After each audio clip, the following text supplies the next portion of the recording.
welcome to another episode of Maximilian Must Know. This is going to be a scent safari episode, but it's going to be a little bit different than you're used to, because it's actually the second or fourth time we're actually looking at a house on this channel.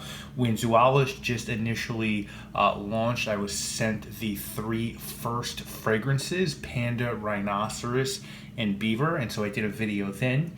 I eventually did a video on Hummingbird, and then I did a video through Scent Trunk on Bat. So we've covered this house quite well on this channel, but they've released two new fragrances and reformulated a third. So I figured we would do another video on this house. Victor did send me all three of these, so it's only right. Now, if you're interested on backstory on this house, please do check out the first video that I ever did on Zoologist on those first three fragrances on this channel. I think you guys know I love this house. I love the concept of this house. I think Victor Wong is a fantastic person. I think he's a fantastic CEO. I think he gets fragrance in a way that a lot of people don't. I love the reviews he writes on Facebook. I think he's a great guy. I mean, I like Victor a lot, so let's just put it like that. As far as the fragrances go, loved the first three that came out. Really liked them. I didn't like Hummingbird. Just for me, it was too feminine. I think it's a good fragrance. Actually, let me not say I didn't like it. It just wasn't for me. I thought it was really well done. And Shelly does really good fragrances, and I thought that one was really a good fragrance. Just was too feminine for me, to be honest. I loved Bat. I mean, I really loved Bat, and I really thought about purchasing Bat, but every female, three actually didn't want me around them when I was wearing it. One we were going to sleep one night, and one girl actually made me wash it off for me, and that's never happened before. So I like it. I just think some people think it's really odd, especially if they're not into sort of niche perfumes. But we're going to look at their newest, but I love that. I just can't own it. We're going to look at their newest three today. And these all retail for $125 for 60 ml EDP. Everything that I have smelled from them has performed excellently.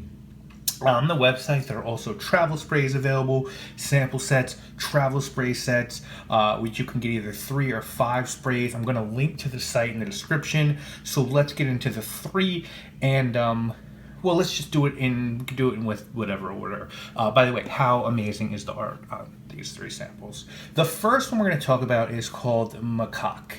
I believe that's how it's pronounced. It's obviously some sort of simian or ape or baboon or something or other.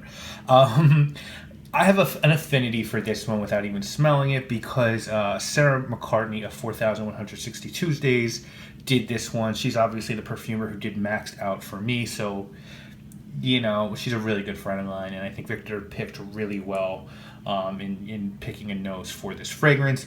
Note-wise on this one, we get cedar, green apple, mandarin orange, honey, mandarin orange, honey, galbanum, palisander, rosewood, alabinum, ylang-ylang, jasmine tea, cedar moss, green tea, white oud, and musk. For me, I think this is the best fragrance from the entire collection after the reformulation of Beaver. Reminds me a little bit of Panda. It's got this crisp, sort of sharp fruit at the top. It's very aromatic. It's very complex. I get green apple, orange, honey, and just a ton of galbanum. Galbanum is one of my favorite notes. I also like the blend here of the tea. I get like a blend of white and green tea. It's really nice. It's a very fruity, resinous, spicy fragrance. It's almost unlike any other fragrance that I've ever come across. I think it's unique. I think it's wearable. It might even be the most commercial of these fragrances, with the exception of Hummingbird, but this one is still very daring and unique. Super crisp. I love the green apple and galbanum. I can see this just killing in the spring. Sarah and Victor really killed it with Macaque. If that's Macaque. That sounds weird. The next one is called Nightingale, and this one was done by Tumo Anaba. Not familiar with Tumo's work. This is the first scent I'm smelling from Tumo. Notes on this one are bergamot, lemon, saffron, red rose, violet plum blossom, sandalwood, oud, patchouli, moss, olabinum, white musk, labdanum, and black amber. Again, great fragrance. Excellent. Very different, amazing quality. Plum blossom. I've never smelled plum blossom. If plum blossom smells like plum, this is right on. Citrus, saffron here, florals, resins, and a pinch of oud here as well. Really nice. You know, if you're not careful and you try to blend a lot of different notes and accords, you're gonna look foolish. And this one just works so well. If you're like me and you're scared that hummingbird was too feminine and you're worried because now we've got one called nightingale, don't sweat that. This is floral and fruity, and a woman could easily pull this off. But with the olabinum and the oud and the cedar and the honey and the musk, you get enough of sort of wood and smoke and resin to temper the feminine notes in this composition. I love the uniqueness of this one. There's nothing, again, it reminds me of, it's gorgeous. The plum note really pops here. If you like me, I'm a big plum fan. One of my favorite fragrances is Plum Japanois by Tom Ford, but that's a little hardcore with the incense and oud.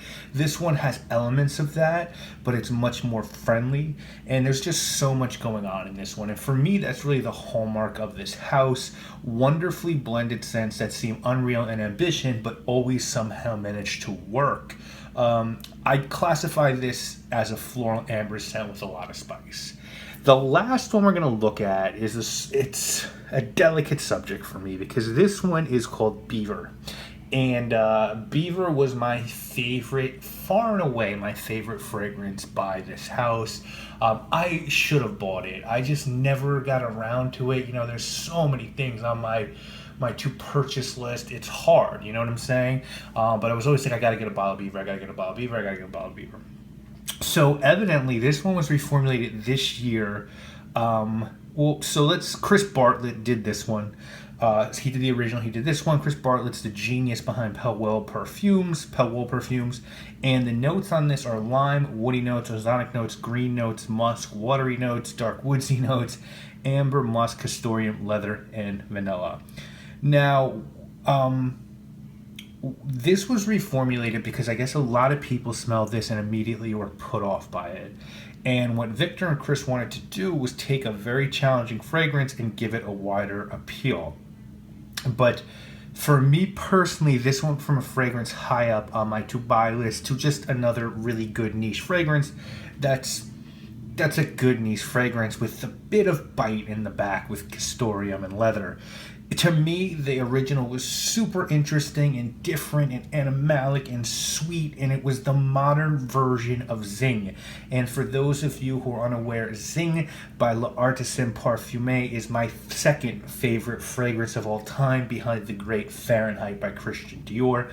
And they took that, as far as I'm concerned, and now made it something that's just okay. I don't think I'd buy it in this formulation. Maybe I need to keep going back to it. I do get elements of it, so I can't say they totally redoctored it.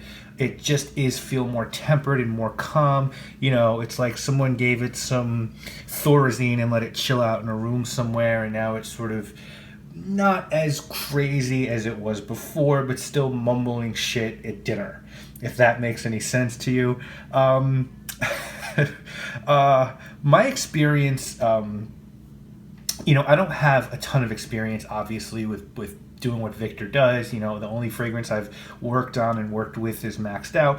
But what I would have done if I was Victor, and this is just me being honest and talking, is I would have made more wearable personally, and stuck to my guns with Beaver, because no one with me ever complained about Beaver. But Bat, as I told you before, I got a lot of shit for Bat. This is still, though, I have to say, a really nice fragrance. It's got a really nice animalic feel to it. I think some people are still going to love it. I think some people are still going to find it too much, which is why I just want to let it rock out. It's got leather, vanilla, and castoreum, but it's just really softened, as I said, quieted. If the beaver was humping every beaver in the river, this one's having a drink before he starts kicking game. Still a good fragrance. I don't think it's something I'd buy, to be honest. I want the real deal hairy chest. Want to see my waterbed giggly, giggly, giggly, oh yeah, beaver. But I suspect most people are going to want this version, which I guess is okay, right? So yeah, these are my three.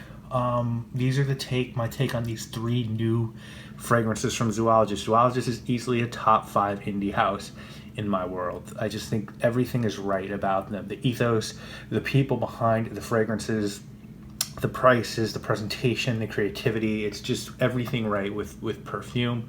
And so I really urge you to check these out at that $125 price point, or take a look at travel sprays.